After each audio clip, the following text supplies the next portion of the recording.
A questão 21, ela trata exatamente disso daí, uma aplicação de tubo de Kundt. Como é que ele poderia colocar isso no meu vestibular, professor? Pronto. Ele diz o seguinte, olha, um tubo de Kundt contém ar em seu interior. Então vamos lá, inicialmente tem ar dentro dele. Fazendo-se vibrar a fonte sonora, ou seja, ligando aí, né, a fonte sonora, professor, né?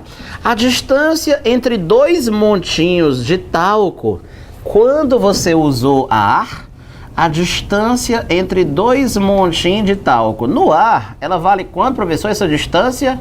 25 centímetros, isso daí, né? Quando é ar. Mantendo-se a mesma fonte sonora. Ei, mantendo-se a mesma fonte sonora, o que ele quis dizer com isso? Que não vai mudar o quê? A frequência, mantendo-se a mesma fonte sonora, ou seja, sem mudar a frequência, né? Olha, e substituindo-se o ar por um gás, tirou o ar e vai botar um gás aí misterioso. A distância entre dois montinhos de talco passou a valer 35 centímetros. Essa é a distância entre dois montinhos de talco. Quando eu coloco gás ali dentro, a distância passa para 35 centímetros. Ei, por que é que quando ele muda esse ar e troca por um gás, por que a distância ali muda? Quem muda quando você muda de gás? Professor, eu estou mudando de meio, né? Eu estou mudando de meio. A velocidade do som, né? Num gás, ó, não é raiz quadrada de gama RT sobre M, né? Na pior das hipóteses, você está mudando a massa molar quando você muda de gás. E aí vai mudar a velocidade do som lá dentro, então vai mudar o lambda, né? Porque a frequência é constante, pois é. Mas, ó, tinha que saber isso nessa questão. Não, nessa não, mas na questão de casa, que é a imitação dessa, tem a letra B que tem isso daqui. No de casa, né? É sempre assim, né? Na hora da aula, né?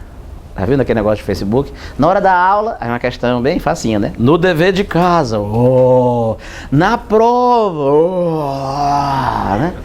A galera da engenharia, mais do que ninguém, vê isso. Na hora da aula, uma integralzinha bem bestinha. No dever de casa, uma integral dupla. Na hora da prova, uma integral tripla gigante, né? Vai, pô, bora. O pessoal da medicina não vê isso, né? Na medicina tem assim, tem na faculdade de medicina dever de classe. Vamos lá, vamos fazer aqui uma questão. Na hora lá, a medicina pegando nas tripas do bicho, vamos ver aqui os tripas, olha aí, ó. Olha aqui esse rim, gostou? Esse cara morreu faz tempo. Esse aqui fede, né?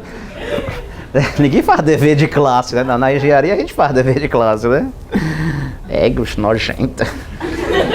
Então pronto. Tinha ar dentro do tubo e quando ele tirou o ar e trocou por um gás, a distância entre aqueles montinhos de talco, professor, passou de 25 para 35. Sabendo-se que nas condições do experimento, a velocidade do som no ar, mas a velocidade do som no ar, nas condições desse experimento, era de 340 metros por segundo. Aí o que ele quer saber, professor? Qual é a velocidade, então, do som nesse gás? Tá. Ei, Renata, como é que eu vou fazer, mas? Como é que tu vai fazer?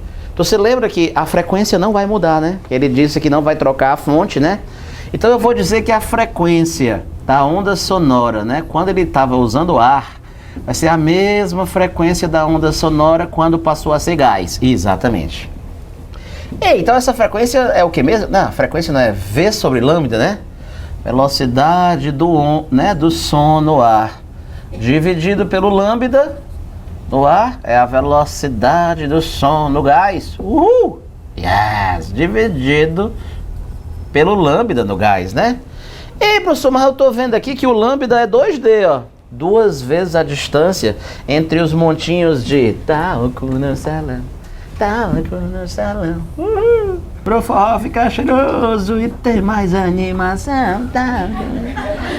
E aí, professor? Pronto. Lambda é 2D. Então vou colocar aqui, ó. Lambda é 2D, né? É mesmo, né? Lambda do som no ar. 2D. 2 vezes a distância, né? Aqui é do gás. Então, 2 vezes a distância entre os montinhos de talco no gás. E esse 2 cancela, ó. Velo, 2 cancela. Pois é. Facílimo, né? Pô, não é, mas facílimo. Então, no final das contas, eu vou substituir os valores aqui, ó. Velocidade do som no ar, 340 metros por segundo.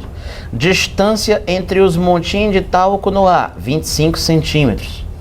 Distância do outro, 35 centímetros. E ele quer saber o quê? Qual é a velocidade do som nesse gás? Ah, tá. Né, ó? Ah, então vai ficar 68 vezes 7. 476, né? 476 metros por segundo é a velocidade do som nesse gás, ó. Massa, cara, né? É. Uma aplicação, então, de tubo de Candid. Isso, né? Futuramente, vamos aprender o trombone de Quink. Massa, né? Beleza, Moi.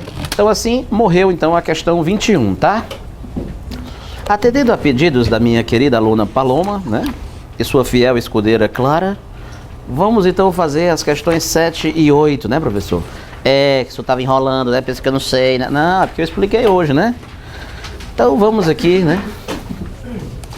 Fazer a 7 e a 8.